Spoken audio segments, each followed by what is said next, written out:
কর্মফলের চিন্তা ছেড়ে তো দিতে বলি, কিন্তু কেন বলি মন দিয়ে শ্রবণ করুন। আমার এক পরিচিত কাকা ছিলেন, তিনি ছিলেন সাধারণ এক অফিসের কর্মচারী। তিনি সবসময় নিজেকে এই কথাটাই বলতেন যে কাজটুকু শুধু আমি ভালো মতো করবো, ফলের চিন্তাটা ঈশ্বরের। এইভাবে তিনি ধীর স্থির হয়ে তার কাজ করে যেতেন। তার সহকর্মীরা তাকে বলতো, এইভাবে কাজ করলে আপনার কখনো উন্নতি হবে না। কিন্তু একদিন দেখা গেল তাদের অফিসের সবচেয়ে বড় প্রমোশনটা হয়েছে। কার হয়েছে? আমার সেই কাকার। এখন কথা হচ্ছে যে তার সবচেয়ে বড় প্রমোশনটা হয়ে গেল, বাকিরা চেষ্টা করা সত্ত্বেও তাদের হলো না। কারণটা কি?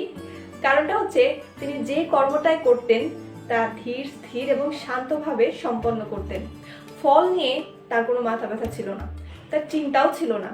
ফলের জন্য তিনি অস্থির হতেন না। ঠিক এই কথাটি ভগবান আমাদেরকে আজকের শ্লোকটির মাধ্যমে বোঝাতে চাইছেন। শ্রীমদ্ ভগবদ গীতা 2য় অধ্যায় সাংখ্যযোগ, শ্লোক 51।